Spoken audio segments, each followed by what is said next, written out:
Hi guys, this is Tim Queen, and today we're going to talk about why customers are not buying from you and what you can do about each of them.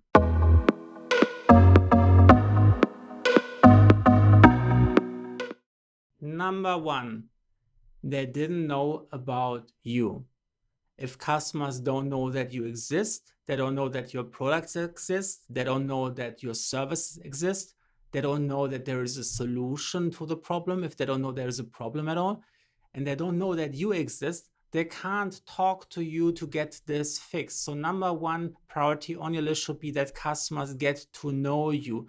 That requires branding. That requires that you set up a website. It requires that you figure out how to use LinkedIn, how to use Facebook, Instagram, YouTube, how to figure out all the channels, how to figure out SEO, how to figure out Google, so people can find you, come to you and talk to you, learn more about you, and then become a customer.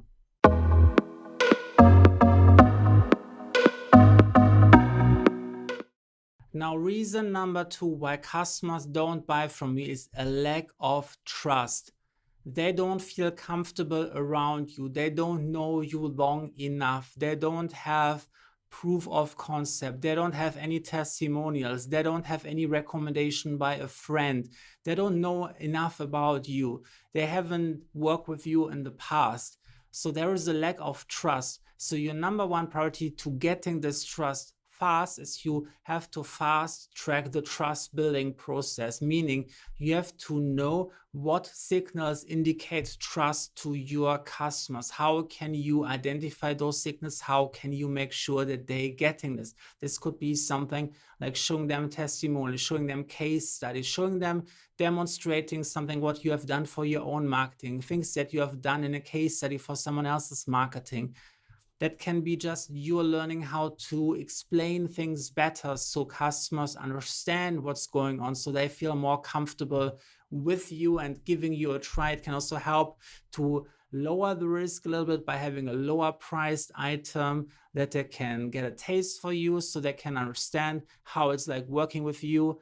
And if it doesn't work out, then it's just like a small amount that they invested and no big deal.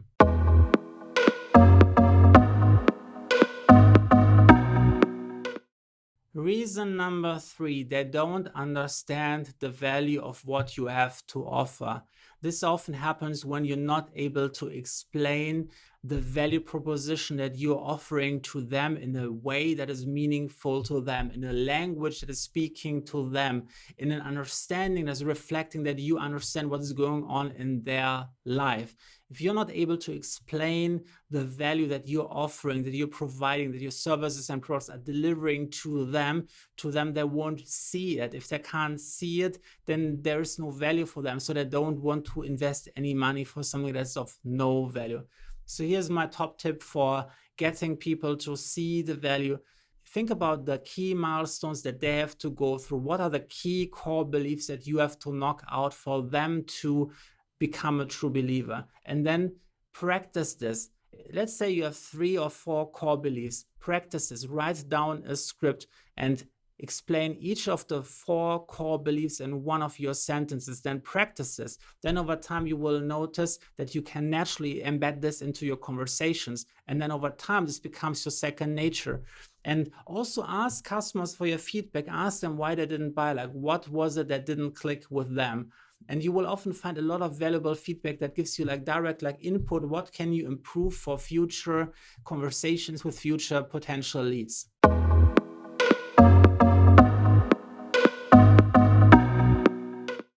Now, reason number 4 why people don't buy from you is because they don't understand the problem, or they are not aware that they have a problem. Some people just think that's just the way it is. Life is unfair. Results are bad. They don't know that there is something that can be fixed, or they might be completely oblivious. They might think that this low quality standard is the norm. Everyone else is suffering this. They don't know that there is a whole nother level of how it could be, how good it could be, how much more fun it could be. They're not aware of the problem. So your priority should be to explain to them, showing them the difference, that where they are right now, there is a different world. They could be somewhere else, they could be up here, and they for a matter of fact, there are actually people who are there and who have replicated this, what you have done. Maybe you have been here yourself and then you have built yourself up over here. So you have to make them problem aware, because once they understand the problem, they are much more receptive to receiving the solution to the problem.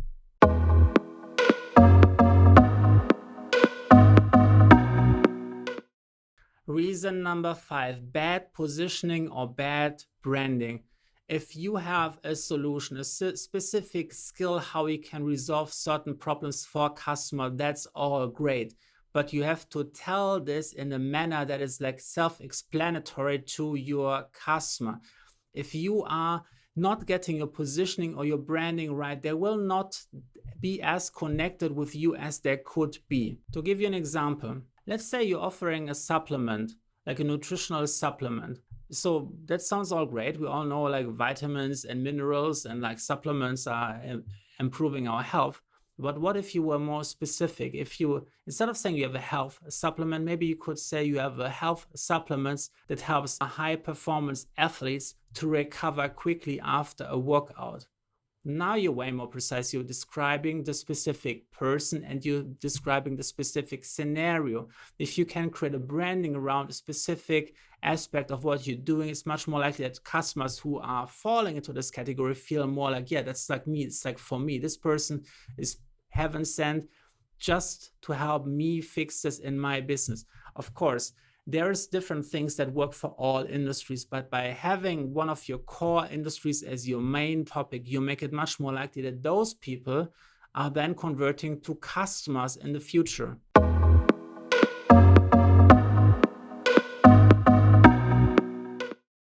Now, reason number 6 is they can't afford it, and it can happen for a variety of reasons.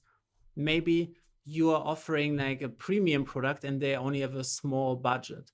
In this case, it's much better to focus on customers who can actually afford it than to try to make this right for the people who don't have the budget. It's about positioning. Do you want to help everyone and then serving no one, or do you want to help a specific group of people? So I recommend, if you want to serve premium clients or VIP clients, focus on that price point and make it really clear for everyone that you're not serving at this lower budget range. So you save yourself a ton of time and make it much more likely that the people who you're serving are much more likely to convert into customers.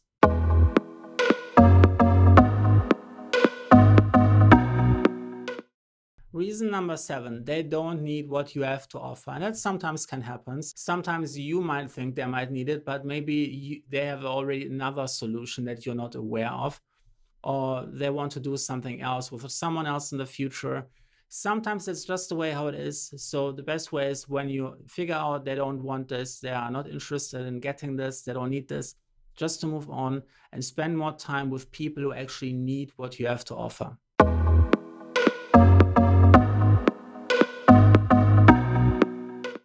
Reason number 8, they might not like what you have to offer. Sometimes, especially if a product, there is all kinds of factors why people like or don't like something, why they want to use it or not use it. Sometimes it's they don't like the look of it. Sometimes they feel like there is a lack of features. Sometimes they feel they just want to do something else. Maybe there is another person involved, another business. Maybe they have a long-term relationship with a certain brand they have trust with. So there's all kinds of reasons why they might not like it. The best thing is to quickly figure out if they like it, and if they don't like it, move on and find someone who actually enjoys your product.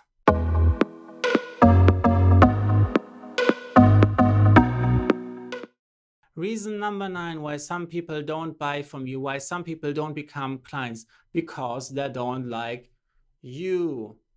Yes, it sounds harsh. Everyone wants to be liked by everyone, but sometimes people don't like you for whatever reason. Maybe they don't like your looks. Maybe they don't like your voice. Maybe they don't like the way you look, the way you laugh, like the way you dress. It doesn't matter. Sometimes that's out of your control. And instead of like worrying like, why do they don't like me?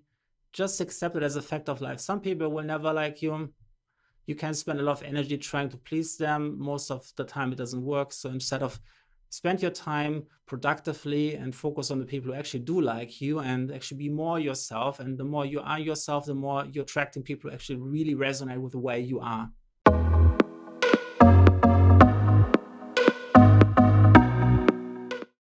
Reason number 10, your competition is better than you. They offer something of better quality, better service, more features, a specific feature that you don't have. Maybe you're overall better, but the customer is looking for something very specific, for very specific niche point.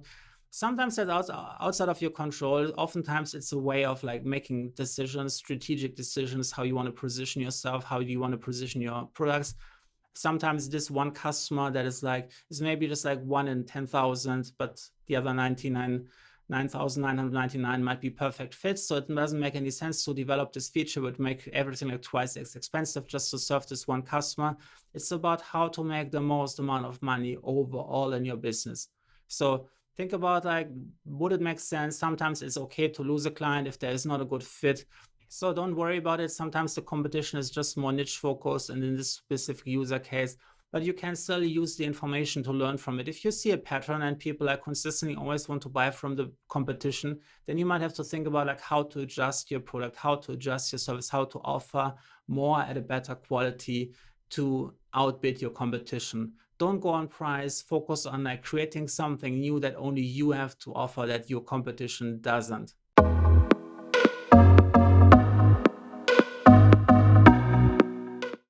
Reason number 11, you don't have an attractive bundle. Oftentimes when people buy something, be it a product or a service, they're looking for the whole shebang. They want to have the complete package.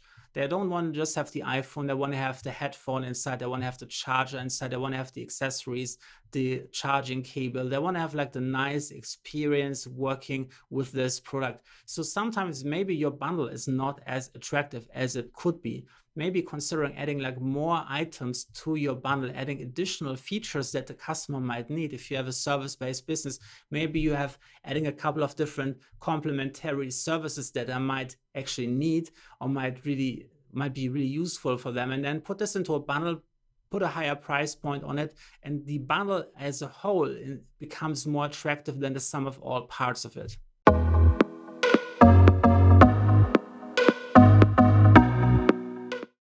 Now, reason number 12 is bad packaging. When I'm talking about bad packaging, I'm talking about, for one, product design. It's really important how you present something, especially if you have something really important. If you have something like a £1 $1 item, it doesn't really matter. You don't need packaging at all. But if you have something that's like worth $10,000, $100,000, it really matters a lot how you present the package. Oftentimes people neglect the packaging at all. They don't pay any attention to it, but it's actually a very small, the amount of money that you have to invest to get premium VIP packaging is actually incredibly low, especially for high priced items. They're usually below the 1% mark, and it can quickly change the entire perception of one of your products from being like mediocre to being a VIP experience. So make sure that you're getting packaging right in 2020.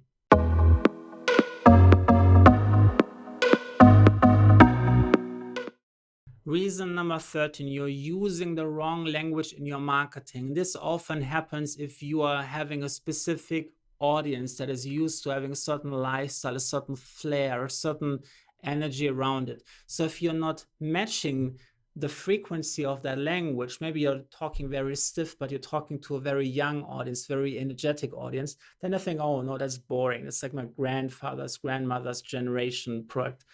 It's not for me. Like, I'm cool, I'm fresh. So you have to learn how to adjust your language so you're like in the same resonance frequency with your audience. And once you master the right language, you will notice that your audience will react much more favorably and you will make much more sales in 2020 by fixing the language.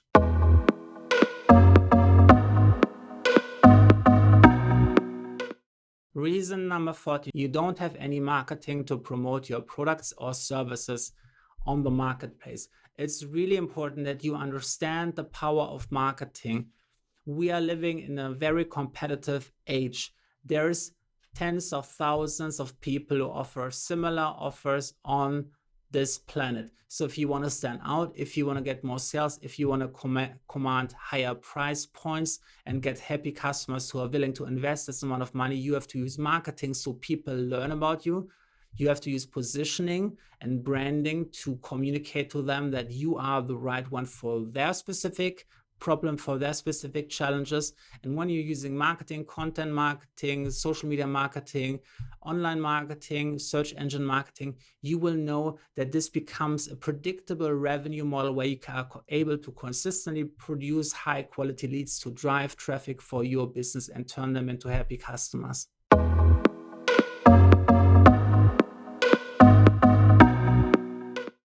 Reason number 15, worse than no marketing is bad marketing.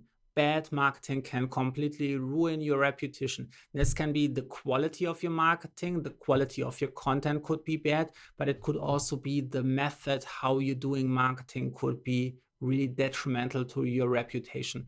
This could be using spam, using like low quality imagery, using like stolen content. I've seen all kinds of bad examples of bad marketing, not being able to use proper grammar and spelling in your product description on your boxing, using like some photos with watermarks embedded, using kinds of sketchy gray area marketing strategies. So make sure that when you're doing marketing, don't try any hacks, don't try to play the system, don't try to hack the game.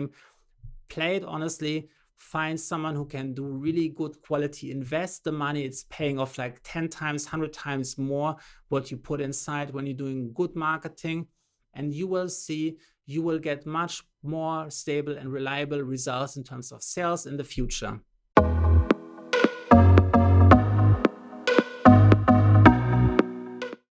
Reason number 16, there is no chemistry between the customer and the salesperson.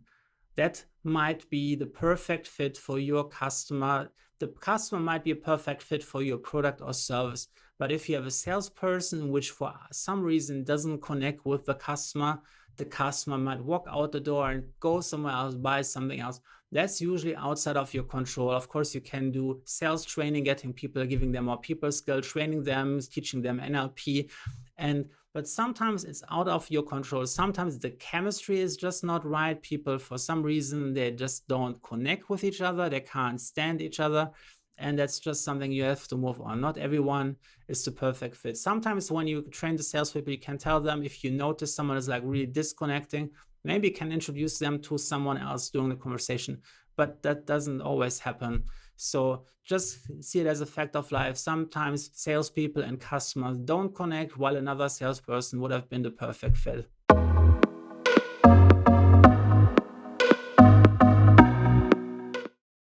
Reason number 17, you're targeting the wrong customer avatar. This often happens when someone is developing a product and the product might be really great, might be an engineer developing it, but he's not thinking about who is going to use it. They just think about like the technology and getting something really cool out, but they don't understand who would actually benefit from that. Maybe they define someone, but this person doesn't actually exist. It's just something in their mind, something they're imagining, but it's not connected to reality. And if you're trying to promote something to someone who doesn't exist, all of your marketing will not connect with anyone. They will just feel, oh, that's not for me. Like, I don't see my use case represented. And oftentimes you have to tell people the specific use case so they understand, oh yeah, that could actually work for myself. So if you can't get this right, you have to make sure that you sit down again, maybe talk to some customers, ask them if they see the benefit and the value of what you have to offer, and then adjusting your message based on your research that you have done, so you actually identify who are the people who would actually need this. And sometimes this can be, even if you have identified the right customer, but you didn't anticipate the way they would use it. So talk to customers, survey them, ask them about your product, and maybe you discover some new ways how they're using it that you didn't even think about this, and then learn from that and create better customer avatars in the future.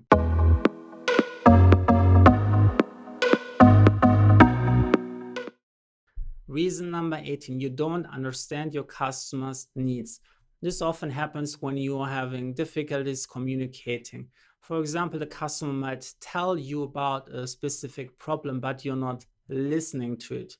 Instead, you're hearing part of the problem or something else, and then you're like trying to solve this problem for them. And the customer's like, yeah, it's not this one, it's this one over here. And you're like, but we have to fix this. And the customer, no, I want to do this. If you notice when you're talking to customers that there is a disconnect, Remind yourself, stop what you're doing and listen.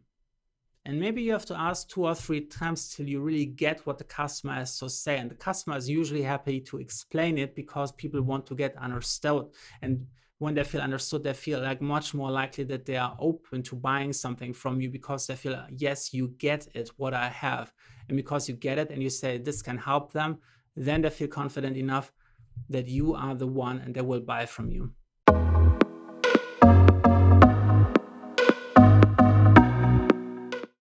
Reason number 19, there is no urgency on the customer side. Maybe they have a problem, but there is no pressure. There's nothing like, if you have a customer, for example, and their house is burning down, what is the urgency to getting this fixed? It's sky high. They would pay anything to get this fixed before it gets out of control. But if it's just like something like little itchy over here, but it's not really like stressing them out, maybe only like itching like once every 2 to 3 weeks, it's not a big deal. They don't feel the need to invest something or do something about this. What you can do, you can see how you can introduce more urgency by framing the situation, explaining them, what if you don't fix it now? What will this mean? Maybe this leads to another bigger problem. And maybe if they don't get this fixed, then it leads to like another bigger problem. You can introduce urgency to make them see how important it is to get a certain aspect fixed in their business or in their life. And then people will be much more likely, if they see the urgency, why it's important, to actually commit to buying something from you.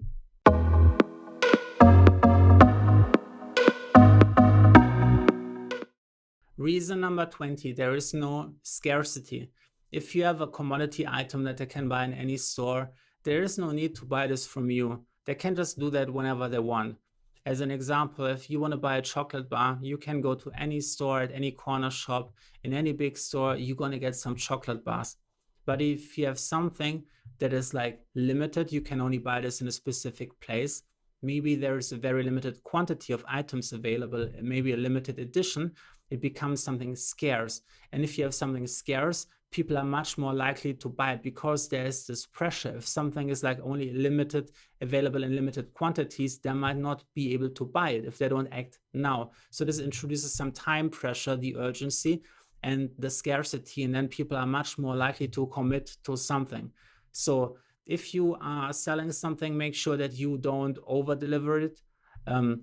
If you're communicating with a customer, make sure that you have a limited schedule of how you can, the limited number of customers that you can take on every quarter. This will introduce the urgency to act now instead of waiting for the next quarter.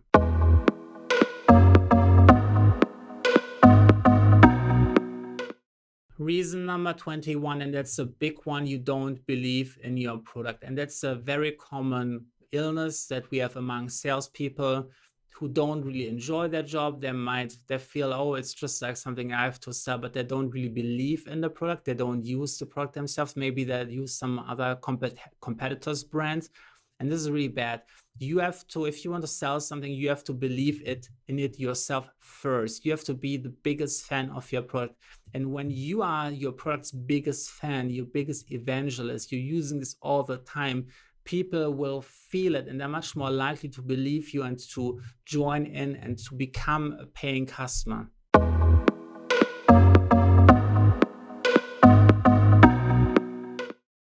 Reason number 22, you have bad customer support, and it often happens when you already have a customer, and when you're giving them bad customer experience, you will often find that they will not continue buying from you. They will find a competitor, even if the competitor is not ideal, but because they feel upset about the customer support, so they will switch to a different provider who can do this.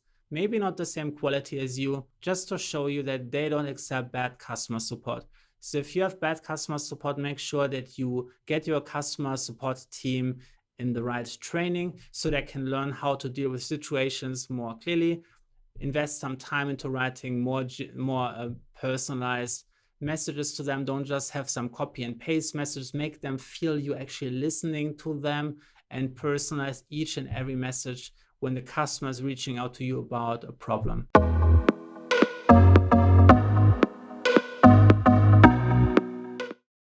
Reason number 23, Sometimes people don't have the authority to buy. And in that case, it's the best thing to figure out who has the authority to buy as early as possible, and then figure out how you can get this person involved as quickly as possible. You don't want to waste your time talking to someone who doesn't even have the budget or the authority to sign off on deals. It's completely worthless. It's really important that you talk directly to the person who is capable of making the decision to authorize a purchase, or to get at least like one level as close as possible towards them. Don't talk to people who are at the lowest level, who are like 3 or 4 steps away from someone who will actually make the purchasing decision. It does make no sense. You're just going to waste a ton of time, and it might go nowhere in most cases.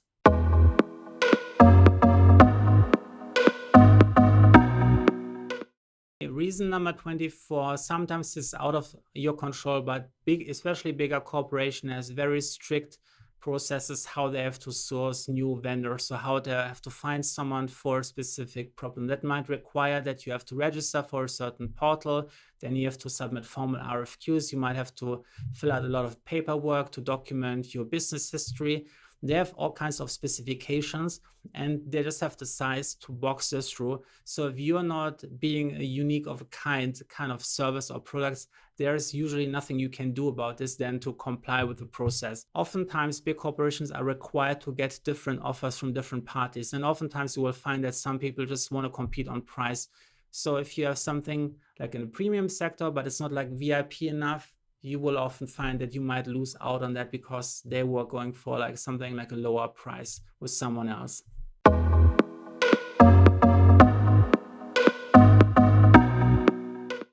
Reason number 25, you might not have enough payment gateways or payment options available for customers.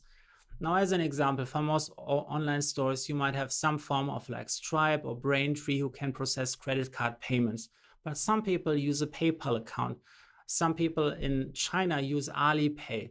There is all kinds of different payment systems around the world. Not everyone has a MasterCard. Some people in some countries only use Visa cards. So by just having a vendor which is only able to process certain credit cards, or not like the local system, you will exclude certain people. This is really important depending on like who you're trying to target, to think about like what payment gateways are most popular in that area, in that country, so you make sure that you're not excluding a huge amount of people who might become potential customers by not having the right payment system set up in your e-commerce store.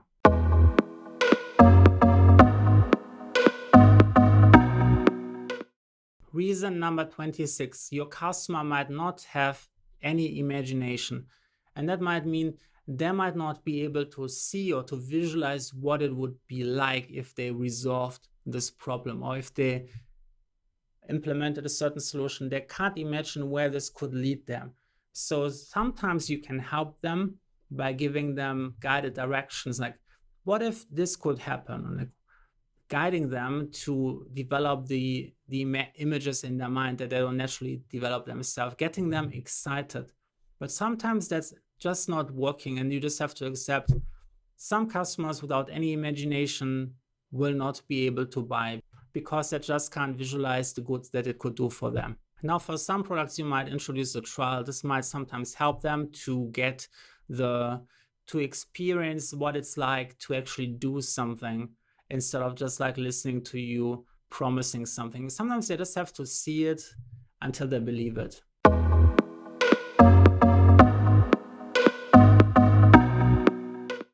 Reason number 27, sometimes you might meet time wasters. Those are people who have no decision to buy anything at all. They just want to do window shopping. Maybe they want to get information so they can go back to their existing vendor to put pressure on them for like getting a lower price.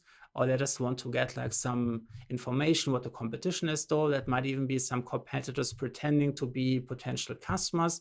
So it's really important that you do a little bit of research before you're starting writing like a 20-page proposal. Find out who they are, find out how serious they are, what is the urgency, who's the decision maker, when do they need this. And if you're putting pressure back on them to identify, like, is that actually like a real problem, or are they just like fishing for information? Are they just trying to fishing for free advice? then you can quickly eliminate those from your pool of people you talk to and instead focus on people who actually want to become real customers of yours.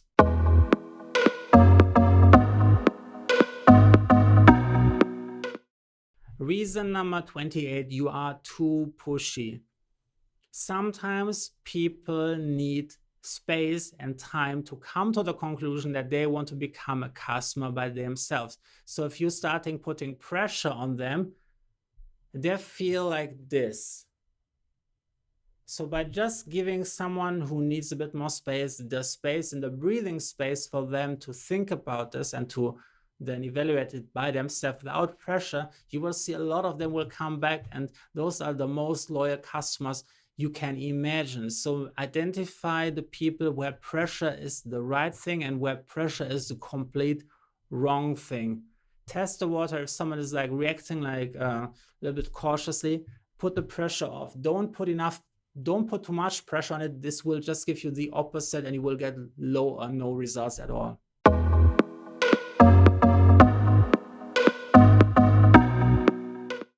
Reason number 29, fear of making the wrong choice. Now, when people make a decision, there's always a trade-off. They have to put money down, which is a risk. Every time someone is faced with a decision where they have to put money down, they're taking a risk. And if they take a bad risk and it doesn't play out, they might look stupid. They might get scolded. They might be angry with themselves. They might have the wife or the husband being angry with them. They might get the boss to tell them off that this was the worst decision. So you have to make sure that you are addressing those underlying fears when someone is there in the position thinking about if they want to buy something or not. So you have to understand what's going on, who they're afraid of, and then find a way how you can address those fears and how to eliminate them to turn them into customers.